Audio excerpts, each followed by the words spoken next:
Svetni yoqsa bo'ladi. Svetini yoqsa bo'ladi albatta. Maystarlikmi? Assalomu alaykum qadrli obunachilar. Mana bugun biz Vodil qishlog'iga 20 kilovatlik quyosh panelini o'rnatib berdik. Ko'rishingiz mumkin. Ikki etaj qilib joylashtirganmiz, joydan ekonom qilish uchun. Panellarimiz jinko bo'lgan, ikki taraflama zaryad oluvchi, ya'ni ikki tarafdan tok oladi, quyoshdan energiya oladi. Xo'p, har doimgidek 4.2.5 profildan foydalanganmiz, zangga qarshi kraskalaganmiz. Keyin alyumin kreplinalari o'zini zavodskiy zanglamasi hisoblanadi. Bitta panellarimizni bir qismi joylashgan, hozir ikkinchi qismini sizlarga ko'rsataman. Xo'p, tomni bu tarafiga ham o'tib oldik. Ko'rishingiz mumkin. Bu tarafda panellarimizning ikkinchi qismi joylashgan bo'ladi. Bu tarafda ham ikki etaj qilib o'rnatganmiz. Quyoshga, azimutiga, ya'ni cho'tkiga joylashgan. 180 ga 270 joylashgan. Bitta ham panellarimiz har doim o'sha jinko bo'ladi, bittalari ham. Hozir sizlarga invertordan ham ko'rsatamiz. Pastda invertor joylashtirganmiz. Yana bitta ma'lumot, buni korpusiga, ya'ni metall konstruksiyasiga zazimleniya ulaganmiz. Har doim ulash kerak. Bu odamning hayoti uchun ham kerakli narsa. Ba'zi bir ustalar shuni ham ulashmayapti. Shunga ham e'tibor qaratish kerak.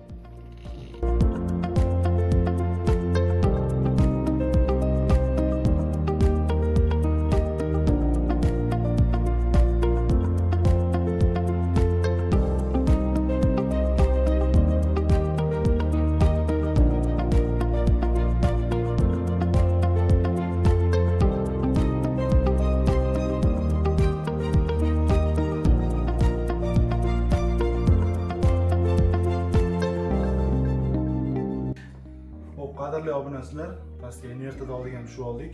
Invertorimizni ko'rishingiz mumkin. 20 kilovatlik invertorimiz bo'ladi. Har doimgidek original bo'lgan yaxshi invertorlardan bittasi.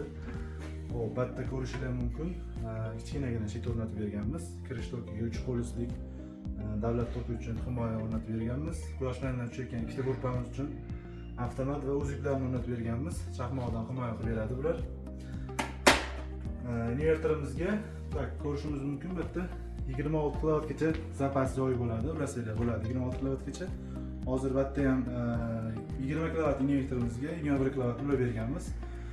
Juda ham sifatli chiqqan. Hozir 380 larni almashtirib, sho'chilarni almashtirib berganmiz. Ularni ko'rsatamiz sizga. Yuring.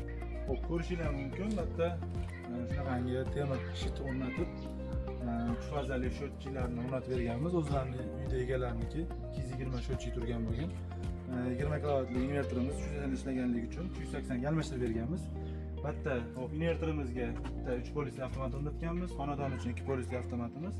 Hop, toklarni ko'rib turish uchun voltmetr o'rnatib berganmiz. Kimga shunaqangi sifatli xizmatlar kerak bo'lsa, pastki nomerga aloqa qilib ko'rasizlar. Sifatli va garantiyasini o'rnatib beramiz.